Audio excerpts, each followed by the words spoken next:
I think one of the really important things about the creative arts is originality. Even people don't understand the dialect, of course, they can read the subtitle, but still they were deeply touched by the emotion, by the authenticity, by the history, by the real connection. They need real touching storytelling. This time they can just be friends. They can be there can be loyalty, there can be friendship, there can be many, many different types of friendships. It had the wind in its sails, and it was a bit, I think, a little bit zeitgeisty. People were ready to hear the story.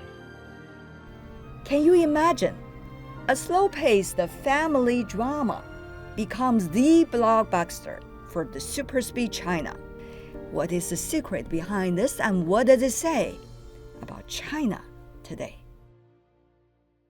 I was going to say, to come back to the pace and rhythm of this film.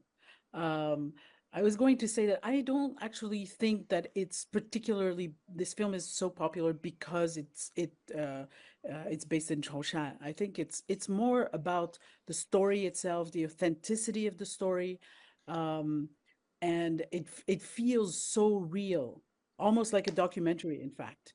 And I think that's the shock. For most people who are not used to seeing this kind of movie. And in terms of the rhythm, I think that's also one of the draws for people is the fact that, we were talking about Beijing, but I was in Beijing in the 80s, and Beijing in the 80s felt almost like Chaoshan now. Like it was very slow paced. You could just go to anybody's house. You don't have to call them. You don't have to do any. You just, you can see anyone anytime, whatever right? It was very relaxing. And then we moved to New York, and New York was like what Beijing is like now, which is 2 weeks before you can meet someone. It's a fast-paced, high competition, which is what Beijing is like, and probably Shanghai and all the big cities in China right now. And so I think that the slow pace, the back to slow life kind of concept is really attractive to young people, I think. The idea that, oh, you could actually have a life like this where, not everything is on the phone, not everything is, scrolling, social media, and there is just real life, real stories, simple life. One of the things I really enjoy is how slow cooking has been. Um, my mouth is watering right now when I'm talking about it because the locals are putting the olives, right, just in the pot to cook for almost half a day.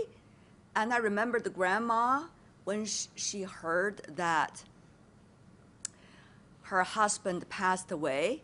It was a rainy day, so her youngest son was accompanying her to cross the courtyard in order to reach the kitchen, because in the kitchen, the olive was slowly cooked for almost half a day. And she used that motion to, in a way, hide her inner feeling. But everybody could feel it together with her when she go to the pot and say, oh, the olive is well cooked. I remember that moment very well. Of course, I had tears in my eyes, but that's slow cooking. And there's a lot of things about slow cooking. It's not just about the food, right? Yeah, I mean, definitely food is emotion. Emotion is food.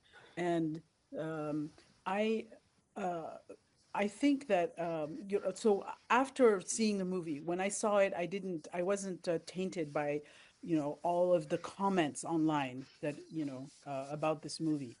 And there is one thing that I personally don't like too much about the comments. Some of the comments that I've seen about, oh, this is obviously it is capturing authentic culture, authentic language, authentic story. It is Chinese. There is no doubt about that. But it's not it's universal because it's not only Chinese people or Chinese women Yes. will express their emotions by cooking. It's universal.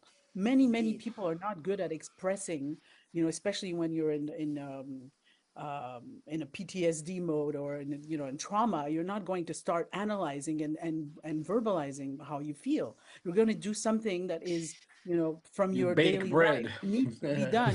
I make bread. Yeah. Many people, you look at Grey's Anatomy, there's like millions and millions of examples of people who deal with trauma by doing everyday tasks.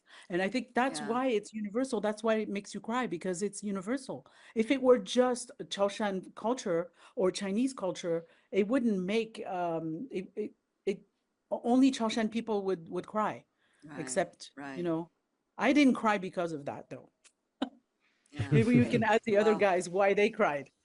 It's that the pacing issue is one of those things when you, I mean, when you make a feature film, you can plan that into the script, the screenplay.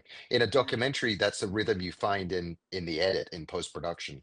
And it's an incredibly complicated process that's half science and half just raw sixth sense Gut intuition. feelings.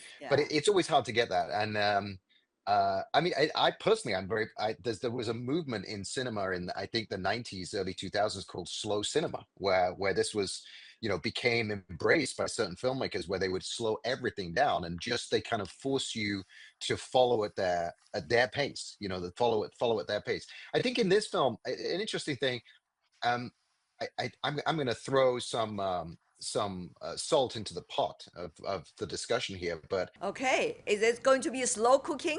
it's not about slow cooking. It's a metaphorical. But I thought was I had a strong thought when I was watching it to do with the way that relationship between the two women who are so distant changes over time. I don't know what other people's perspective is here, but I just thought it was an interesting cultural point.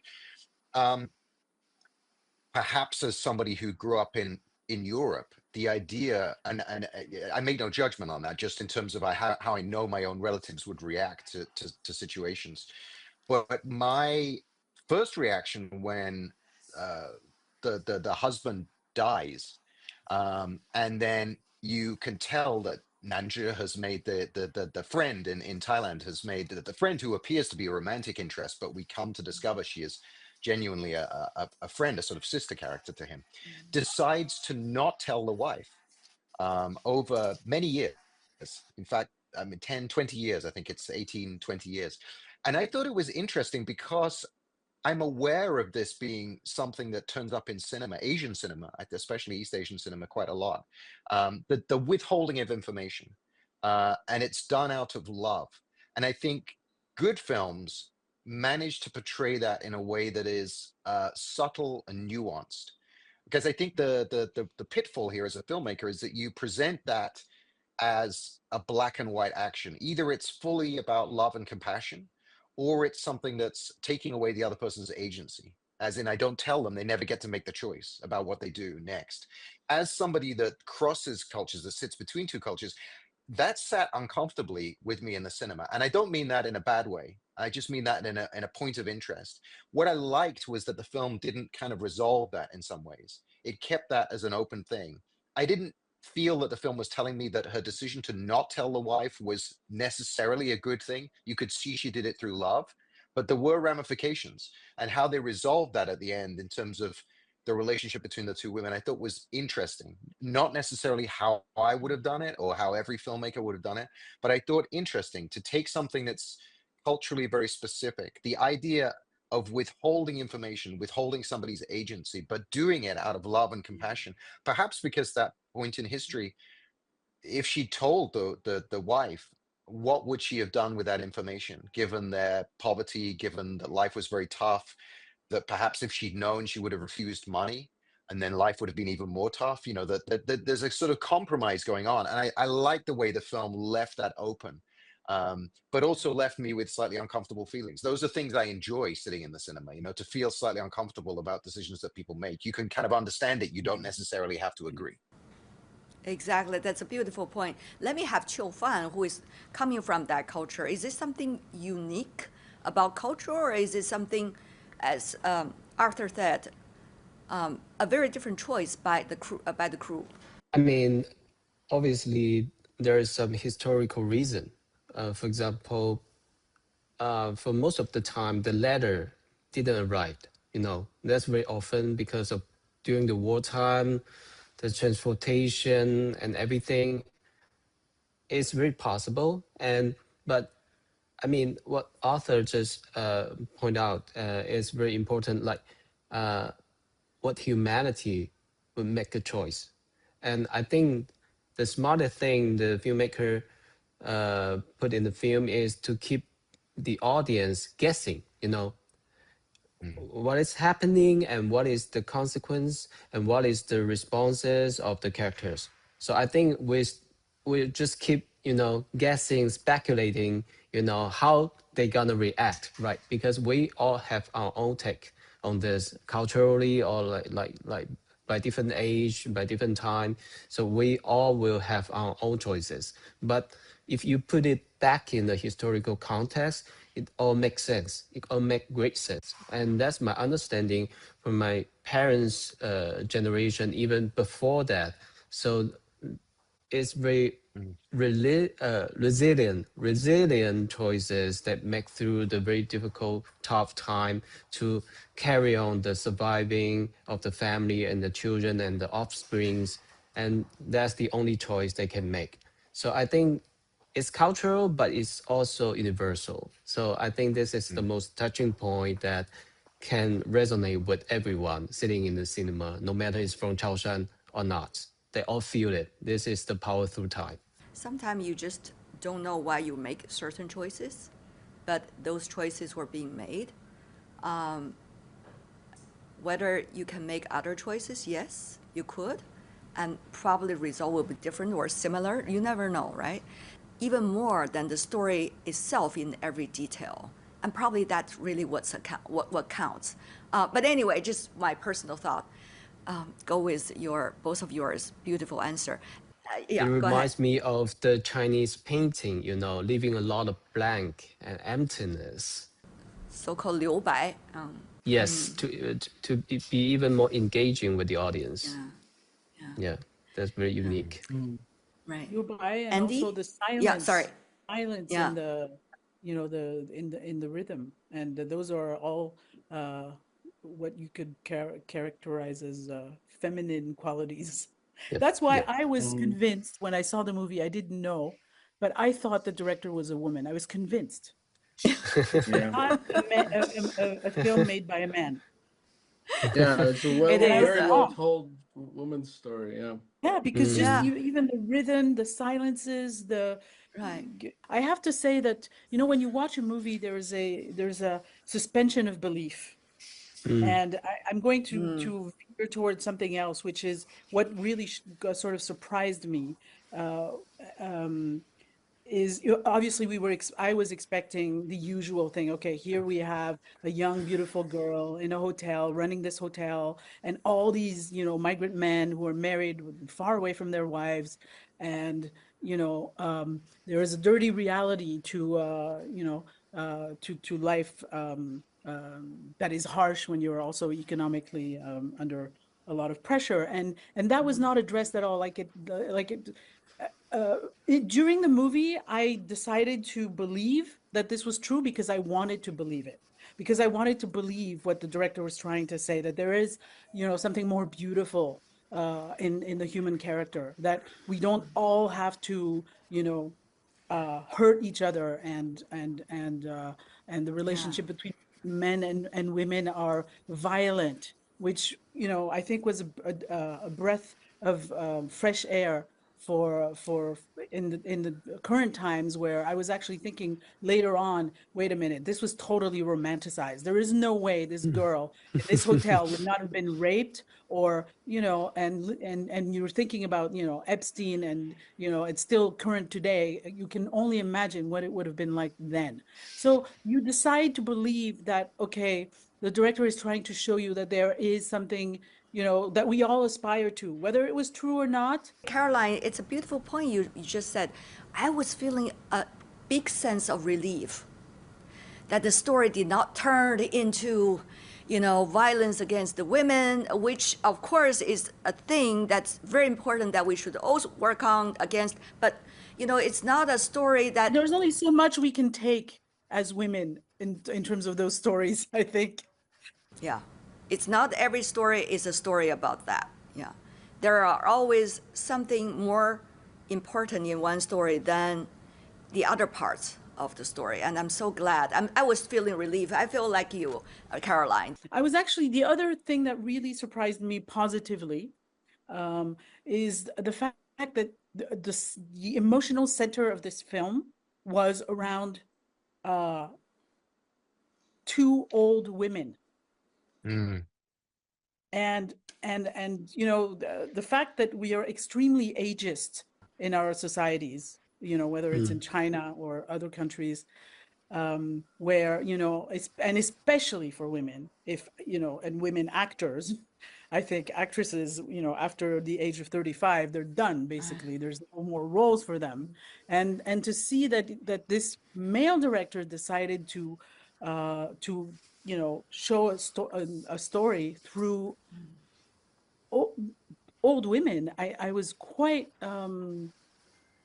touched by that, because it's a choice that you make. I was refreshed by it.